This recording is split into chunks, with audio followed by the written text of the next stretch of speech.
Hello there, it's me again, and I'm Computerbased, the Elective ICT tutor. And today's lesson, we are going to look at digital technology culture. Digital technology culture is very broad, so you're going to look at it in two parts. So this very one is part one. I'll do another tutorial which will cover the other parts of digital technology culture. You already know my details, but if you don't know, then that is my email, computerbased@gmail.com, and then email.000.com, which is free, and I've already said all talked about that. So without wasting much time, let's get into today's tutorial, shall we? Okay, so like I told you in my previous tutorial, what I do in actual classroom is that I pull up a quote, and then I believe that every human being needs some motivation to be able to move on in life. So hey, I encourage my students, I motivate them, and then I give them reasons why they should learn and become somebody great in future. So today's quote is coming from Bo Jackson, and then it says, set your goals high and don't stop till you get there. Bo Jackson, I think a baseball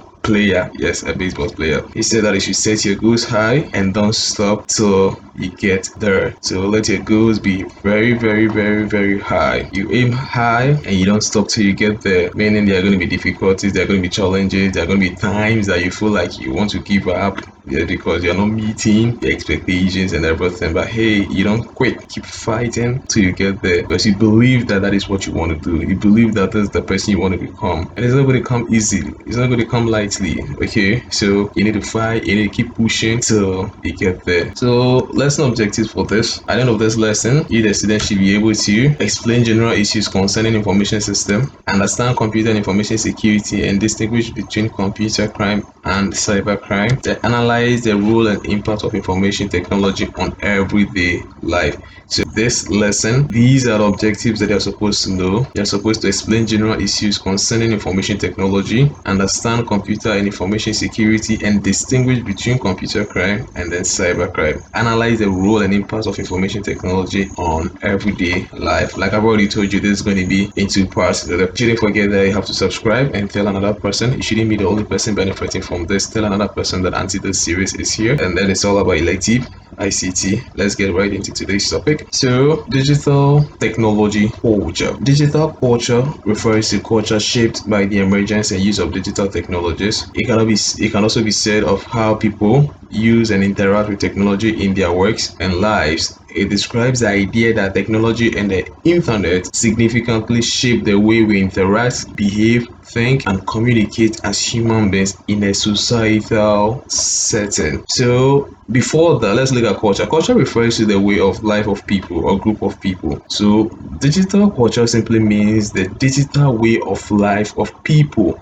If you understand that culture refers to the way of life of people, how people do their things, their clothes they wear, the songs they listen to, their type of dance, the food they eat, their festivals. Okay, so this is culture. So you're saying that digital technology culture. So basically you're looking at the digital way of life of people. I mean that our existing cultures are not there. No, our existing cultures are there, and it doesn't also mean that the digital culture is going to replace our existing culture. No, the digital culture is a culture about digitalization. So our way of life with respect to technology, that is what we mean by digital technology culture. So using computers and internet to shop and learn from the comfort of our homes, as against we going to shop and going to school physically. So our digital technology culture now is being able to sit home and then shop or buy anything we want from any e-commerce website that we want, and being able to sit home and then gain knowledge. So that is our way of life digitally. Previously, it wasn't there like that. Anything you need to move to the brick and mortar shop. When you go and the person is closed, it means that whatever you wanted, you're not getting it that day. You need to go back home and then you move the following day to see if you're going to get what you need. It's not like that anymore. And then with education as well, irrespective of where you live, if that is the school you want to go and the school is very, very far away from you, you still have to go there. But now It's not like that anymore, and then you can testify with COVID anywhere you are. So long as you're connected to the internet, you have a smartphone or a laptop, you should be able to learn without necessarily being at the physical place. So we also communicate with families over the mobile phone and using applications like Facebook, MS Team, Zoom, Skype, Google Meet, etc. This is our way of life now. That is what I want you to understand. This is our way of life now, and this is as a result of the emergence of technologies, hence digital technology culture, the internet. So digital technology culture, we are saying that you are able to sit home, have classes online, shop, you're able to chat with families and friends who are not living with you, probably abroad. You're able to see them as though they are physically with you. All these things that you do, don't just do them because you can, but there's a backbone that helps you to do these things that you do, and that is the internet. So the internet is a globally connected network system that uses transmission control protocol and internet protocol. In short, we say TCP/IP to transmit data through various types of media like the coaxial cable, you have the twisted pair cable, you have the fiber optic cable, and wireless.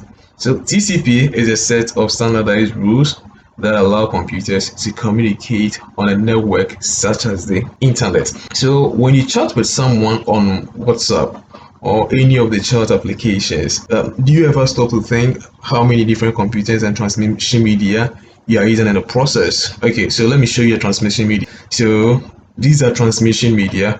So you have the first one as a coaxial cable, the one in the middle as a twisted pair, and then the last one as fiber optic. For a wireless, if you don't know wireless, you're looking at Bluetooth, you're looking at your Wi-Fi.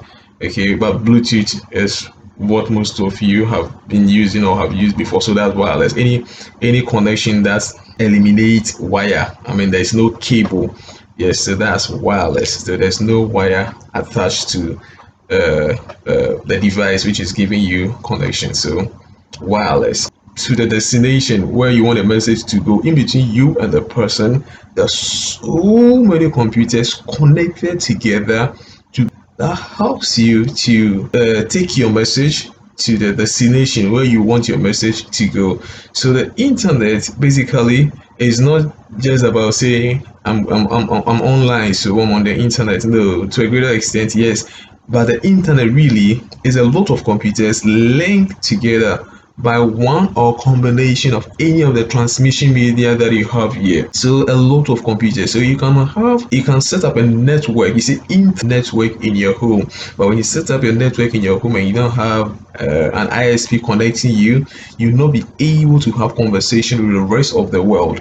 But you can do that with your family. So if you're a family of 5 living in different rooms, you can set up a network where all of you can communicate. But the only challenge you're going to have is that you'll not be able to communicate with the rest of the world. But in your house, you can communicate, and then nobody can also join your network. Again, depending on how the network is the setup of the network, nobody can join until or unless you give the person the ability to join, and then the person will be able to also communicate with you. So you can set up network but not internet. Well, to be able to communicate with the rest of the world, you need your ISP to connect you to that, and then we'll be looking at all these things when you look at networking. The internet has one very simple job: to move computerized information known as data. So to move your message, to move whatever you are, whatever you want to discuss with the other person at the other end.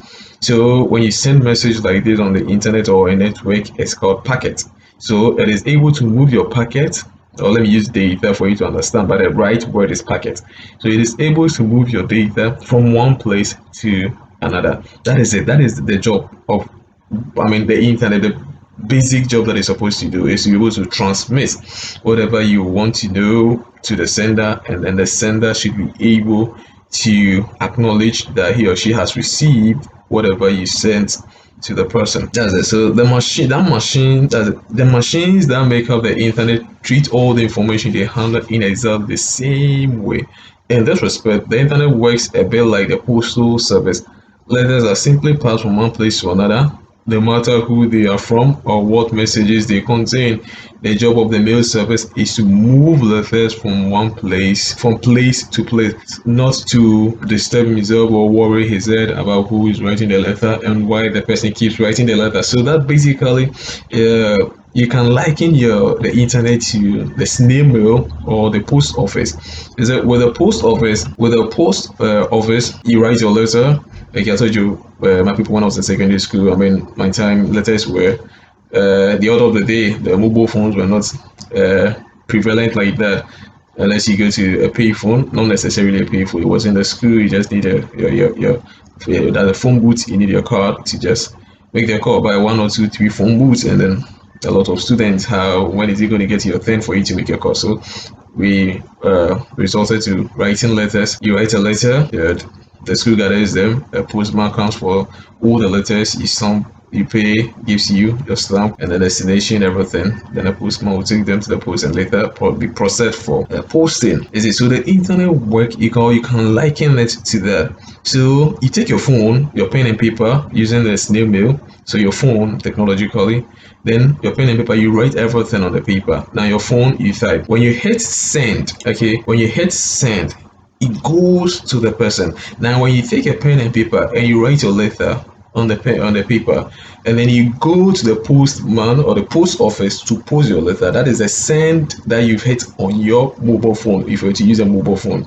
So when you hit that send, or when you go to the post office and then you post a letter, you've sent the letter, is it? And then from where the post office is, and then where you are writing the letter to, whoever you're writing the letter to, I mean, it will take a longer time for the postman to deliver that letter. So that is what we are saying, that from you, the sender's point to the destination point, there are lots of computers in there helping you to take the message to the person, and that is basically the internet. So it's in the definition or in the explanation, I told you about TCP/IP. Okay, transmission control protocol. So the transmission control protocol, there are rules, okay, that governs communication on the internet. There are rules. You see, on the internet you can do a lot of things there. You can do a lot of things. It's not only about sending message. You can stream music, videos, you can download some few stuff, you can code and all of that. It has to be able to understand what you are doing. Is it? So it should be able to tell, okay, this is email, so let me take it email. This is streaming, so let me give you streaming content. This is what you are doing, so let me give you this. This is what you want, so let me give you that. Is it? And then to be able to do this, we need rules. Just imagine living in a country where there are no rules, there are no laws. Anybody does what he or she wants to do. I mean, you can imagine what will happen.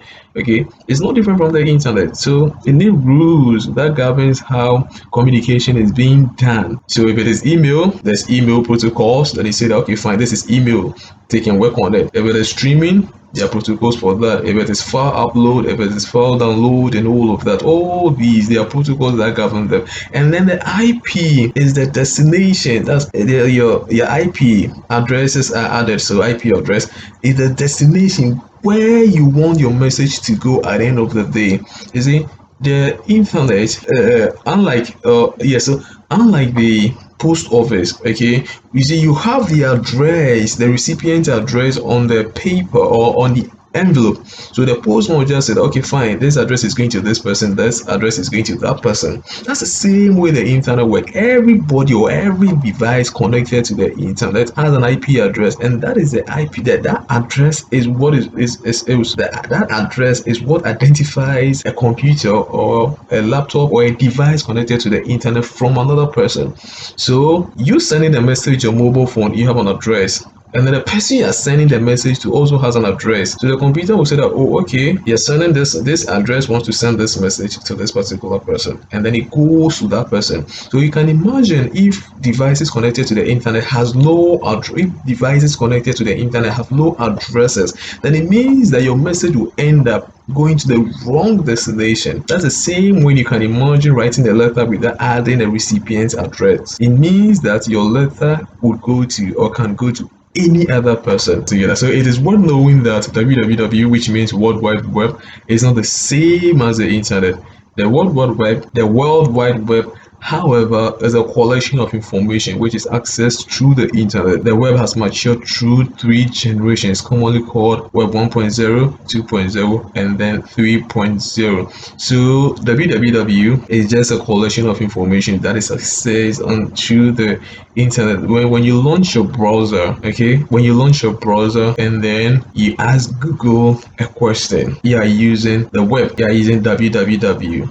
It is helping you to get an information that you're asking Google to give you. So there's a fine line between the web and the internet. You shouldn't forget that basically there are a lot of computers that are linked together by any of the transmission media that we've seen, whether the coaxial cable, the fiber optics, wireless, and then a twisted pair linked to a lot of computers. But the web is the information that you are able to get on the internet. That is a web, or that is a www.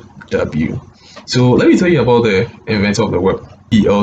Tim Berners-Lee, yeah, is a British computer scientist, and he was born in London, and his parents were early computer scientists as well. So growing up, Sir Tim was interested in trains and had a module railway. So growing up, Sir Tim was interested in trains and had a module railway in his bedroom. How do I know this? He said it himself. Okay, so he recalls saying that I made some electronic gadgets to control trains. Then I ended up getting more interested in electronics than trains. So later on, he said when he was in college, he made a computer out of old television set.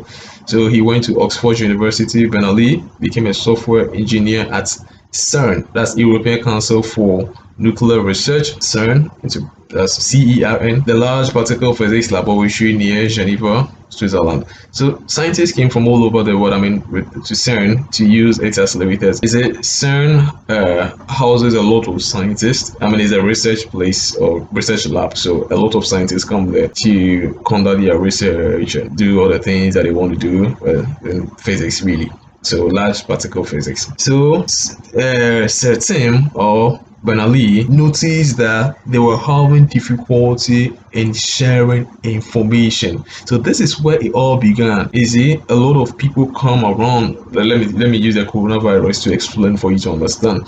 A lot of scientists in the world have come together trying to get a vaccine to help to help cure this COVID-19.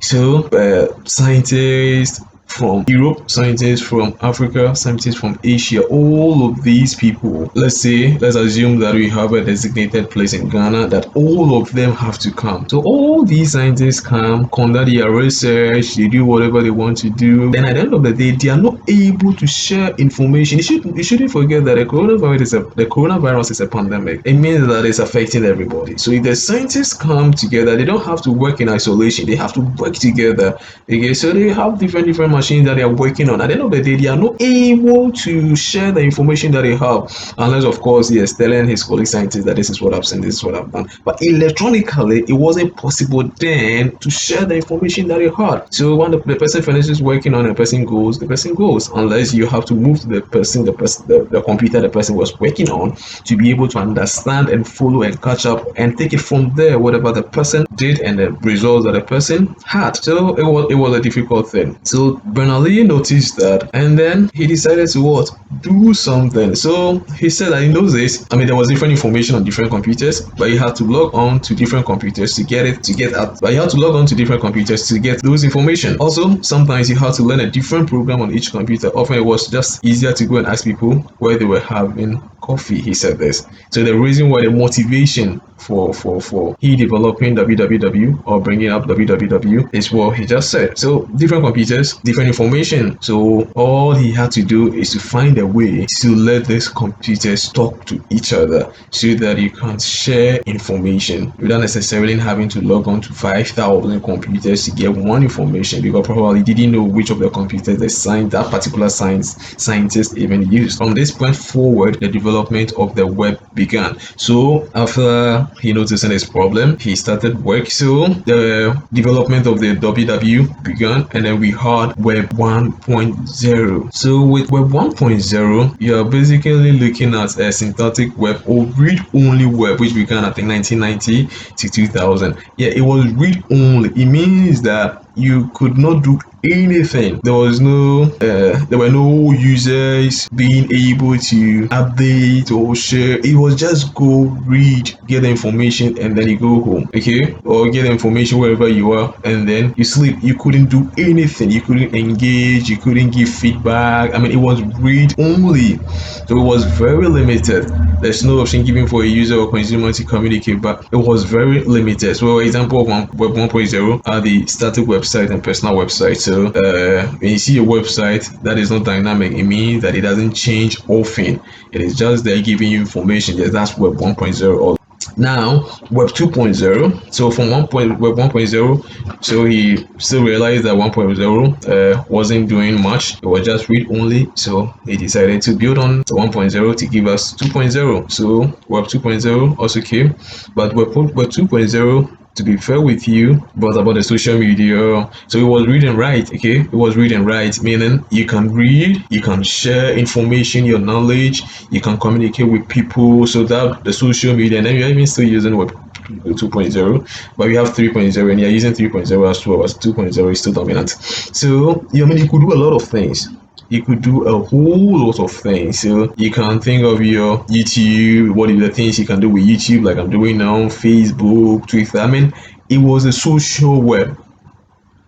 It was a social web because you could communicate, you could share your idea, you could let people know where you are, your status. I mean, you could do a lot of things. That's against Web 1.0, which was only static. You couldn't do anything. You just go, you view the information, and then you come back. But with 2.0, you could share ideas, you could share information, people could comment like you have on Facebook, YouTube, Twitter, and any other social media.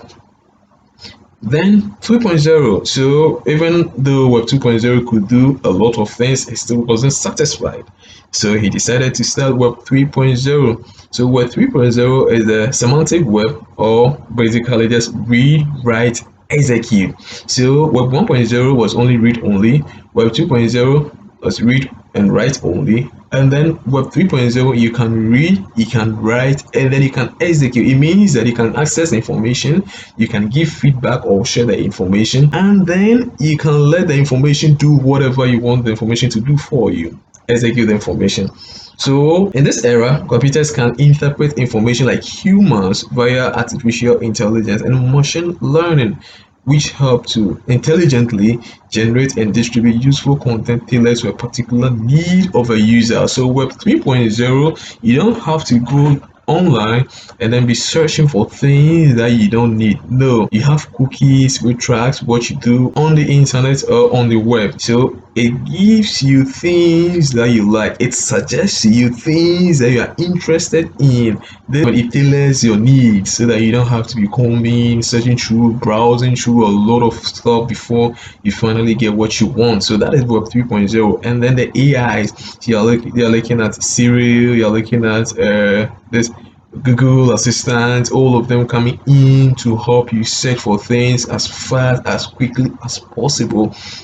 So that's Web 3.0. So Web 3.0 included AIs, and then you being able to get a tailor-measured information without having to comb through a lot of things before getting what you want.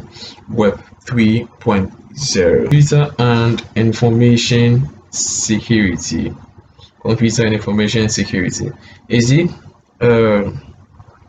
We are all concerned with having a safe and a secure neighborhood to live in. We are careful to lock our homes and secure all other valuables. We are careful about where we walk at night and those we even talk to. This is personal security, if you know that. Being concerned about where you go, the person you speak with, the people you engage with, whoever you are telling your information to, you're concerned. And then when you are concerned about stuff like this, that is personal security. What about computer security? What if someone gets unauthorized access to our computer or other computers that contain information about us? Have we thought about that? These people are commonly known as computer hackers, but let me let you know that not all hackers are intent on malicious actions, and that not all are criminals. So you know the difference. So not all hackers are intent on causing harm. No, we have good ones, so you know the difference. So information security involves protecting individuals and organizations information from theft and danger. So there's a fine line between information and computer security. With information security, it involves protecting individuals and organizations information from theft and danger. And then computer security focuses on protecting information, hardware, software from unauthorized use. So when you look at information security, it's just about individuals and organizations information from theft and danger. Is it? But when you look at computer security, it is protecting the information, it is protecting the hardware computer, and then the software from unauthorized use, as well as preventing or limiting the damage from intrusions, sabotage, and natural disasters. So that's the fine line between information security and computer security. Computer crime. Computer crime is an act performed by a knowledgeable computer user, sometimes referred to as a hacker, that illegally browses or steals a company's or individual's private information. It can also be defined as the use of information technology for illegal purposes or for unauthorized access of a computer system, where the intent is to damage, delete, or alter the data present on the computer. Then let's look at some types of computer crime. So you have the first one to be cracking. So cracking basically, okay, we have cracking in chemistry, but this is ICT. So cracking basically is a modification of a software to remove unwanted features or unlock more features like copy protection features. Software cracking is considered as an illegal activity, not even considered. Software cracking as an illegal activity. However, the cracking is considered legal in reverse engineering for educational purposes. So in reverse engineering for educational purposes, cracking is allowed just to teach people how people can crack your software when you develop them. So for educational purposes, it's allowed. But apart from that, when you do it, it's illegal and then can be arrested. So to make it simpler for you, cracking, those of you who download software that comes with keys, when you look at the original software, it demands that you use it for a while and then later you pay. And some software also demands that you pay outright before you are able to use. And then for some reasons, you have the software and then you are able to enter the password or the PIN or the code that will allow you to use all the features of this software without purchasing the software. When you do this, you are using a cracked version of that software. That is cracking. Let's move on to the other one. Unauthorized access. Unauthorized access basically means that you are getting access to a computer. You are able to use a computer or a software without a person's knowledge, without a person giving you permission to. That is unauthorized access. So you're in a hostel with your roomie or your roommate. Your roommate leaves his or her computer.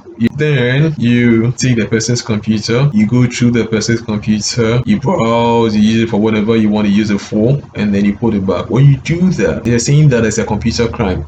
That is unauthorized access. Why is it unauthorized access? The person did not give you the permission to use the computer or the laptop or the mobile phone. Even touching the device alone itself is unauthorized access. That alone in itself is a criminal. You see, unauthorized access here is not only about you deleting or you copying something. No, the person not giving you access. The person not telling you that you should touch the computer. The person not telling you that you can use my laptop, and you going ahead to use it whether there was a password on it or not is unauthorized access, and that is a computer crime. And now let me give you another level of unauthorized access. If the person can give the laptop to you, alright, so you can tell your friend or your roommate that, oh, you want to copy a movie on the person's laptop, the person will give the laptop to you. But if you take a laptop and you finish copying a movie and then you decide to use a laptop to play game, to listen to music, or to browse, search something on the internet, that is also unauthorized access. How is it unauthorized access? Yes, we can agree that the person gave the laptop to you, but the person gave the laptop to you to do a particular thing, and that thing was for you to copy a movie. Once you copy the movie and then you want to move on from there, you need to ask the person that, hey, can you allow me to browse? Then the person will give you that access to browse. After browsing, you want to do a different thing, you ask the person again, again, can you allow me to play music? Then the person will then decide to grant you access or not. But if you tell your friend that you want to use his or her laptop to watch movies, and then you don't do that, or after doing that you go ahead to do different things that you didn't ask your friend, that is all not then computer malware. Before I talk about computer malware, let me let you know that malware, virus, worms, Trojan horses, and all of that are under malware. Most of them that we classify all these things as virus. Virus is taking over malware, but no, malware is a bigger name, and then the other ones are inside malware. So computer malware, this software specially designed. This software is specially designed to gain access or damage a computer without the knowledge of the owner. There are various types of computer malware. And these are spyware, ransomware, viruses, worms, Trojan horses, hardware, or any type of malicious code that infiltrates a computer. So with computer malware, we are looking about software design. With computer malware, we are looking at a software design to cause harm to a person's computer. Denial of service attack. So with denial of service attack, it occurs when legitimate users, original users who have access to use a particular resource or website, software, okay, but are unable to. Originally they are supposed to have access to information on system, devices, network resources. Network resources are looking at being able to print, being able to share files, take a file from a central point, and then work on all these things. Originally they are supposed to be able to do this, but we will say that somebody has been denied of service when the person is not able to do the things that he or she has to be able to do originally. So these are users who are unable to access information systems, devices, or other network resources due to the actions of a malicious attacker. So the number of service, a hacker somewhere targets your website. Let me use a website. Targets your website and then sends repeated requests to this website. So let's say you've been able to build an e-commerce website which has a lot of people coming in to use your website, to shop, to do a lot of things. Then you have your colleague whom you both did computer science. They says that no, the rate at which people are coming there, let me test my skills on my buddy's website or my friend's website. Then your friend would be sending requests repeatedly. You send requests, will be sending requests to your website repeatedly until your website shuts down. Don't forget that when you are hosting a website, every website has depending on the hosting company that you're dealing with, they give you a capacity. Okay, so when the repeated request goes beyond that capacity that you purchased, because also you have to purchase what you think you need the website, what the website is going to do for you, you based on that to purchase. And then the repeated request is more than the website can handle, the website will shut down automatically. It will shut down. So when this happens, we say that what denial of service has taken place. It means that users who have permission to originally use your website to shop, to buy things, to sell their product on there are not able to do that because somebody has decided to flout that website with repeated requests until the website shut down. So when you look at network resources, sharing printer and all of that, somebody can also be issuing command to the printer, issuing command, disallowing you from printing, or you also being able to issue command to the printer. When that happens, you've been denied of service. Then again, your network, your ISPs, they can also deny you of service. You connect to them and then you're not getting data to be able to do your things that they want you to do.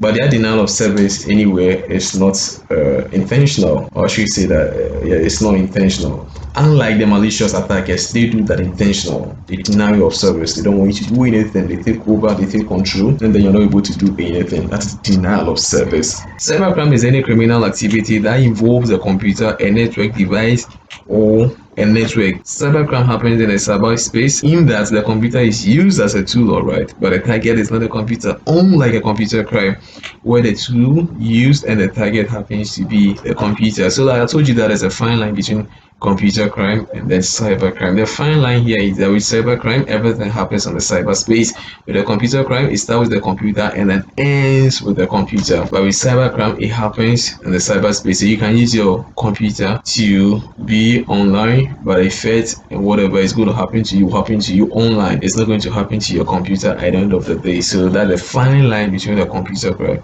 and then a cybercrime. Computer crime starts with a computer, ends with a computer, but cybercrime starts with a computer or a mobile device and then it ends on the cyberspace, like on the internet online. It doesn't have much to do with your computer. So whatever happens to you online. So you can look at your email, for instance, use a mobile phone to log in into your email, and then somebody decides to hack into your email and then just change your password. When the person does that, you're not able to log in into your email. See, so when that happens, you've been affected online. It is not on your computer, it's online. So that's a fine line between a computer crime. So that's a fine line between a computer crime and then a cyber crime. Let's look at the types. So identity theft. Identity theft is a specific form of fraud in which cyber criminals steal personal data, including passwords, data about bank accounts, credit cards, debit card, social security, and other sensitive information. So what do you do when they take these things? They then impersonate you. They act as though you are the one doing all these things after they've been able to collect your personal details. They use these personal details as though you're the one doing it. That is why we say identity theft. Your identity has been stolen. But this type of identity is not you, your human beings being stolen, or your face being moved and then put on another person's face. No. But your especially your bank details, your credit card information, and a lot of things that are sensitive about you. They get them and they use them as though you're the one. So they can apply for a loan in your name because they have your details. Can you imagine? They can do a lot of things in your name because they have your details. They can go to your bank and then cash out money because they have your details. They can use the ATM. So the sensitive things, when they get hold of these sensitive things, they can use it for a lot of things, and that is identity theft. They have social engineering. So social engineering is an act where cyber criminals make a direct contact with you through phone calls, emails, or even in person. Basically, they will also act like a legitimate company. They will befriend you to earn your trust until you provide important information and personal data. So let's look at social engineering. Be very mindful of the things that you put on the internet. Be very, very, very mindful, because people go there, they read your they read your profile, and then they get a lot of information. So you have to limit your information.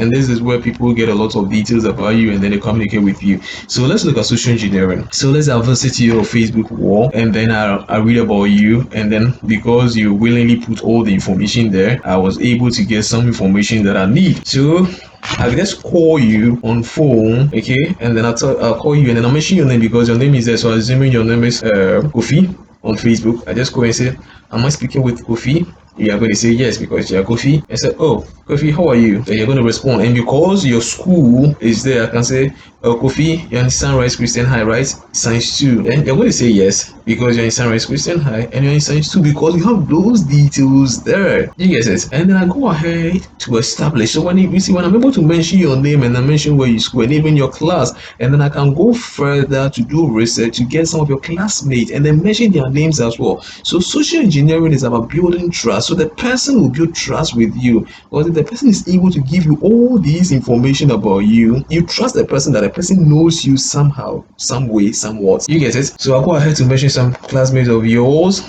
Then I can even give you a location, no precise location anyway, depending on what you have on your wall of where you live, and I can even use Google Maps to even get where you are. Then I give a location of where you are and be like, yeah, that is where you live. At this point, you're going to trust the person. So the person will just mention his or her name from any company that you might be familiar with. Or the person can say that, oh, I work with mommy. Mommy is not feeling well, so I decided to call you to let you know that I'll be picking you from school. Mommy will not be able to pick you from school. You see, so they're able to do this. They build a trust with you, and then they end up duping you, and that is very serious.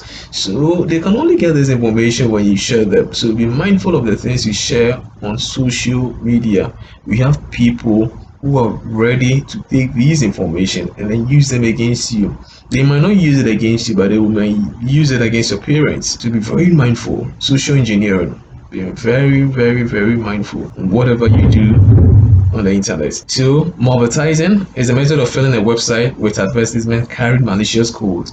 Users will click these advertisements thinking they are legitimate. Once they click these ads, they'll be redirected to fake websites or a file carrying viruses and malware will automatically be downloaded. So, malvertising is an advert, an online advert. You see an online advert, it's very good. You think that you're going to click on it to read more, get more information. If you're not careful, you click on this link and then the machine is infected with a whole lot of virus. So you have to be very mindful. Then cyber stalking. So with cyber stalking, it's basically following somebody online. So the person will send you a friend request. Let me use Facebook. The person will intentionally send you a friend request, and then you're going to accept the person's friend request. You post a picture, the person goes there to like and comment. Oh, very beautiful. You post something, the person is Twitter. You tweet, the person retweets for you. If you should engage in a banter on social media or online, the person will come in there to support you and then defend you, even if what you're saying doesn't make sense. The person will come in there and support you, and then you're going to notice these things, especially when it's coming from one person.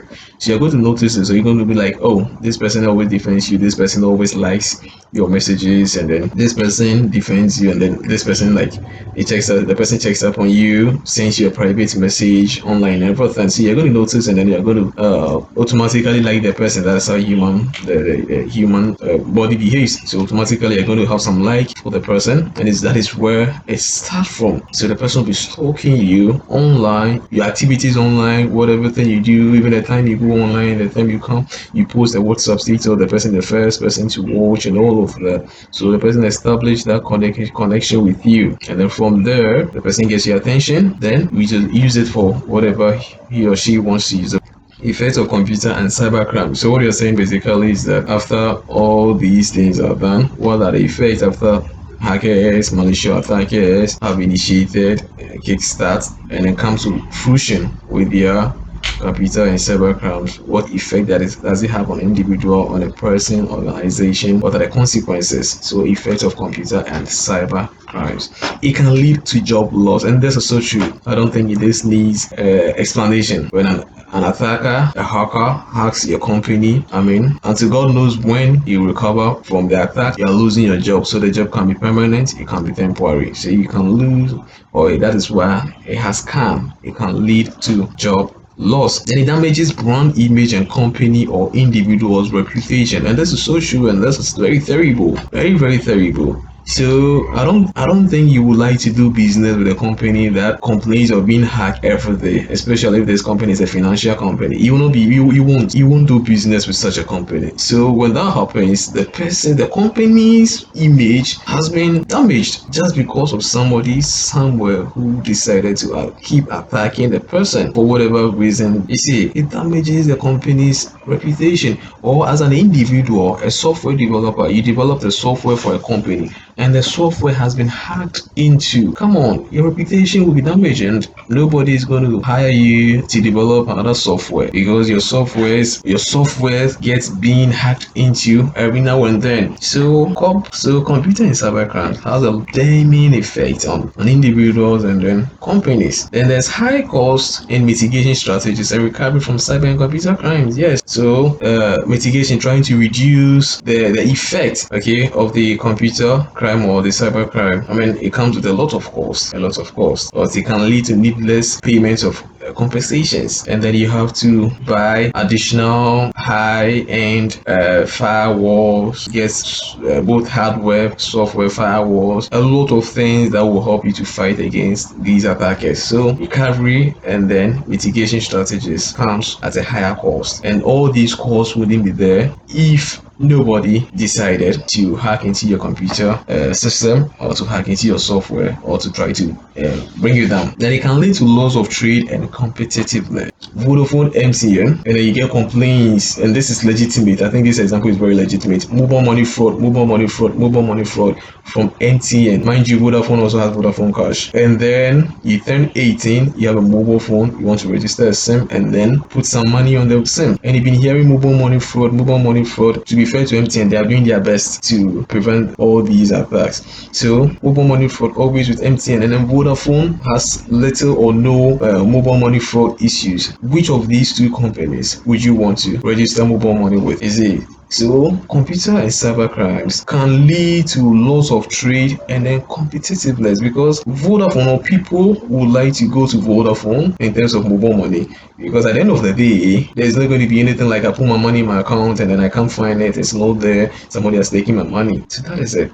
Effect of computer and cyber crimes. Computer-based training. Computer-based training is a learning method in which a computer program is used as the primary mode of teaching. With this type of training, you are able to teach yourself with little or no outside help from a teacher. As you use the program, you can study at your own pace and the program tracks your progress. It involves the use of a personal network computer for the delivery and access of training programs. So any learning method in which a computer program is used as a primary mode of teaching. So you want to learn how to probably drive a car, how to fly an airplane, and you are saying that if you want to learn this, instead of having a person present teaching you to do this, do that, hold this, do this, and all of that, and you have a computer there, a computer with a software program running teaching you to do this, that is computer-based training. So for this tutorial, you have me in there talking and explaining things, the content to you. If I wasn't there, like as I am with you now, and it was only the computer program teaching you what you're supposed to do, that is computer-based training. So you want to learn Excel, you can have a computer program that is going to teach you that to begin with Excel, launch Excel, enter data, do this, do that, without a teacher, or with the small help of a teacher. You are using computer-based training. So any learning method in which a computer program is used as a primary mode of teaching, the primary means that a computer program is the one doing everything. There's no teacher, there's no facilitator there. That is computer-based training. Let's look at some importance of computer-based training. And we have one, there's immediate feedback on work. I mean, come on, the computer is taking you through the training that you're doing, so hey, it gives you immediate feedback on your progress. It respects one learning pace, whether fast or slow learner. When you are using the computer program to learn, the computer program is teaching you, so it's teaching you, so you have that time to go back, to hit on pause, to repeat what you didn't understand. You see, so it doesn't matter whether you're a fast learner, you're a slow learner, it goes at your pace, because at the end of the day, you are the one controlling it. So you can pause, like this video, you can pause, go do your thing, come back, hit play, and continue. So it respects one learning pace, whether fast or slow learner. Then it uses a multimedia approach to teaching, like sound, sight, and interactive activities. Therefore, it works for all learning types, whether you learn through reading, seeing, or doing. So you can't say that I'm a visual learner and I'm not getting visuals, so I'm not able to comprehend whatever I'm being taught. No, with computer-based training programs, it helps all learning types, because there is sound, you are seeing whatever you're doing, you are seeing whatever the computer program is doing, and you're following. It has interactive activities also. You can break down some quizzes, some videos, you can put some puzzles together to engage you and all of that. So it works for all persons, all manner of persons, all learning types that we have in this world. A computer program or computer-based training, it allows for consistency in the training, since the same materials are used and there's no need to account for individual teaching styles of instructors. So let's say I teach you Elective ICT today, and then for some reasons I have to move on to do master's or PhD, and I move on from there. It means another person has to come in to continue from wherever I left off. Now, my method and style skills of teaching will surely be different from another person's own. It means that you have to now readjust and adapt to the new person coming in to teach you, which makes it very difficult. You see, but if you have a computer program, there is consistency from the beginning to the end of the training that you are doing. There is consistency. There is no time that you say that the computer program is not good, so you're changing it and you're bringing another computer program and all of that. The materials, the tutorials, whatever the computer program is helping you to do, there is that consistency. It is easy to track and analyze progress of trainees. Yes, it is easy to track and analyze progress of trainees. If you are doing well, it is easy to know. If you're not doing so well, it's easy to know. Or even how fast or how slow you understand everything that you are doing, or the computer is helping you to do or to learn. So it's easy to track and analyze progress of trainees. It is flexible and efficient. I don't think I need to explain this. It is flexible and efficient. It is not difficult to use. It is not rigid. It is so simple and straightforward, and then it is fast. I mean, it's a computer program, so it touches on the things that you need. If you need this, it gives to you. You need that, it gives to you. So it is flexible and then efficient. Computer aided design. So with computer aided design, let me take you back to JHS. When you were in JHS, those of us who did pre-technical skills, I hope you remember this friend there. Yes, the drawing board. So you go to school those days holding a drawing board with, I mean, it was a flex. You go to school with a drawing board, people look at you like, yeah, this guy's serious. And then, I mean, my pre-tech teacher wouldn't allow you to dress anyhow to his pre-tech class. So we're sharp, well tagged in, ironed, set in the class, and then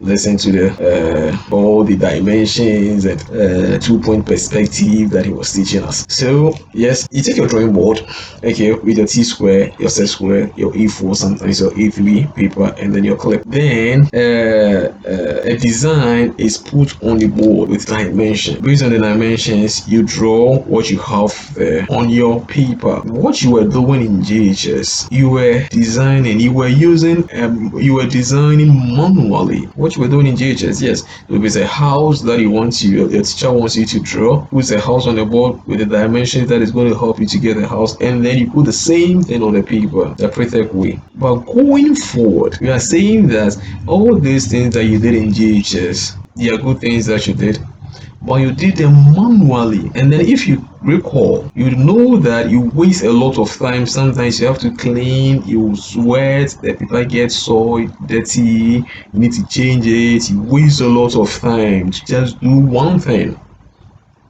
So we have software programs that have come in to eliminate this, not totally anyway, the hard work of having to get a drawing board, getting papers, and then drawing, not looking beautiful. You've just scrambled the paper to throw it away. You take a different paper, you start all over again. We have computer programs or computer software that have come in to change this and then make the work more easier, and that is what we have as computer aided design. So the designs that you were doing with your drawing board, we have a computer software programs that will help you to do them. So it has taken the hard work that we used to do from us. So it is a use of computer software to design and document a product's design process. CAD is used to design, develop, and then optimize products. While it is very versatile, CAD is extensively used in the design of tools and equipment required in the manufacturing process as well as in the construction domain. So we are saying that you can use a computer aided design anywhere.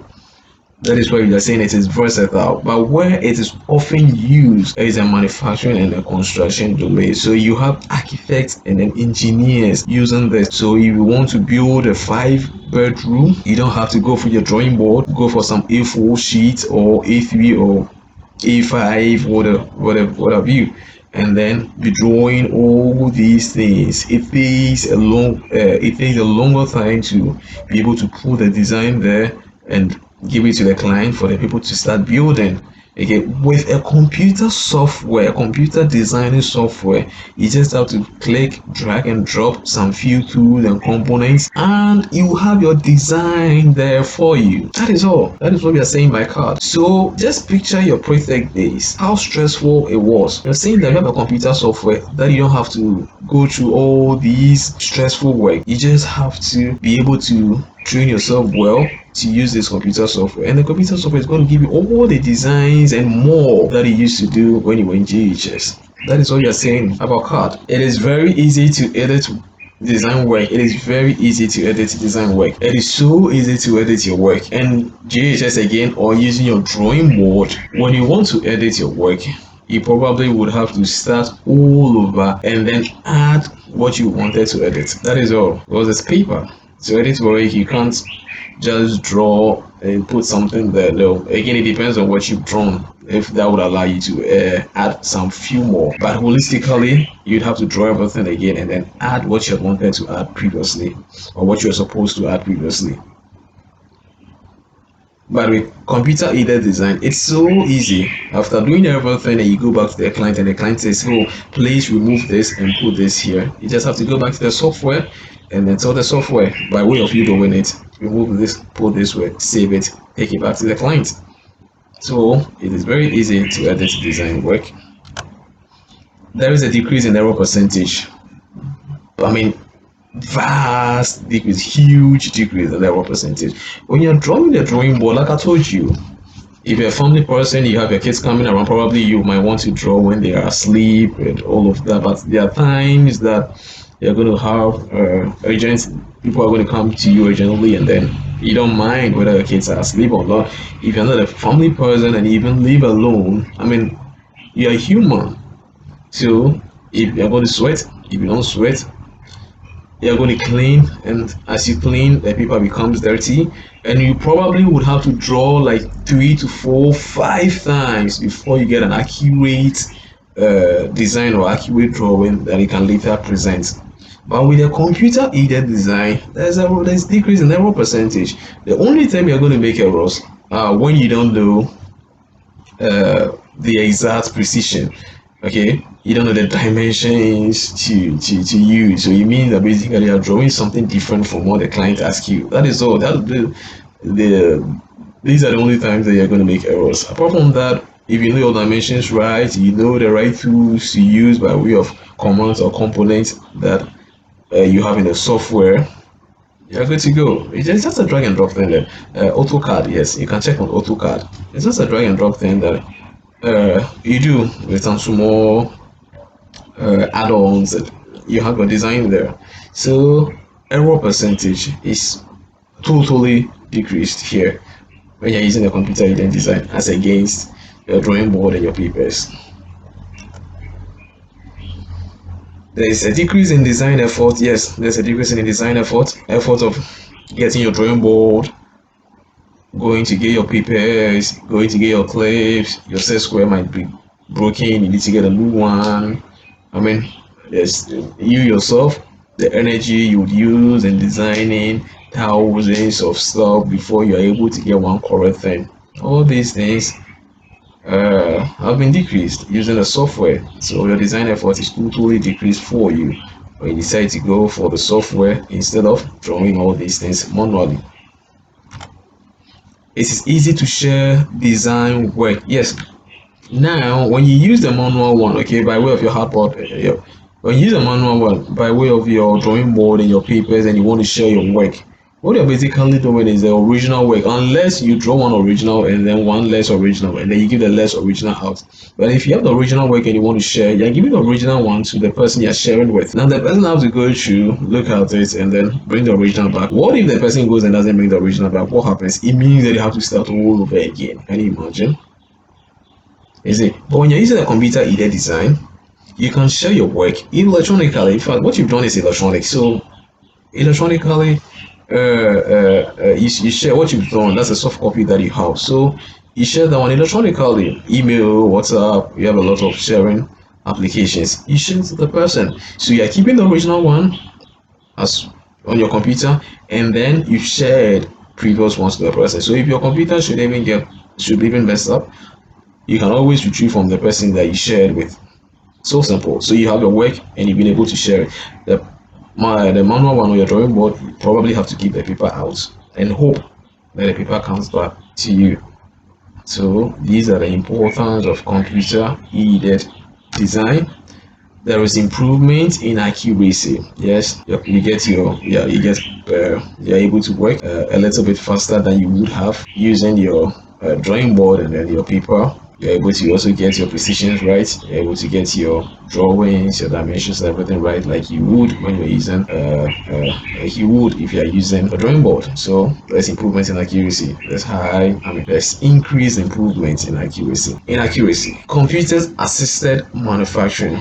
I forget, I'll give you links to videos on computer assisted manufacturing, as in videos how to seeing how the CAM, the cards are being used. So using a card to design and then moving it to CAM to get the final product. I'll give you videos in the description, so you check the description for the videos. The links, I'll give you the links, so you check the description for the links to the videos so that you watch them. Now, computer assisted manufacturing can be defined as the use of computer systems to plan, manage, and control the operations of a manufacturing plant through either direct or indirect computer interface with the plant's production resources. So what we are saying is this, that again with the manual one, when you finish drawing, how do you produce whatever you have drawn? You probably have to take the paper to the manufacturing plant or where production goes on, and then they look at what you've drawn and then they try to produce what you've done. But with computer assisted manufacturing, when you design with CAD, you just move it to CAM, and then with a click of some buttons, the machine will then module and then produce what you have drawn. It's so simple and easy. And it's straightforward. So your hardware, that's your motherboards, your like anything that we produce in this world. You first design. When you design, there's a CAM machine, then you move it to the CAM machine, the design. So the CAM machine will then look at this, the pattern of the design, and then produce what you have designed. There's improvement in the manufacturing processes. Yes, there's improvement, high improvement in manufacturing process. It's easy to manufacture. Once you have your design, move it to the CAM software, and then you give the commands and you have your product. It is very efficient and produces items quicker. I think it's straightforward. It is reliable, accurate, and flexible. Yes, you know that at the end of the day, you are getting what you design. That is it. It is reliable, accurate, and flexible. It eliminates errors that may arise in the manual way of manufacturing. This is so true.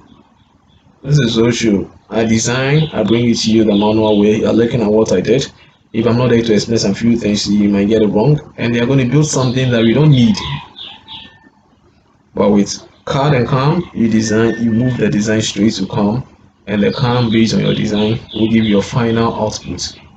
So errors are eliminated. It is good for complex manufacturing processes. Yes, there are certain things that are very huge and difficult to produce by humans. So humans can do it at the end of the day, but it's going to be very difficult, and it's going to take a longer time, a very long time to do that. So it helps. CAM comes in to help manufacture complex things that would have taken a longer time to do. It uses a shorter time to do these things. So yeah, these are the importance of CAM.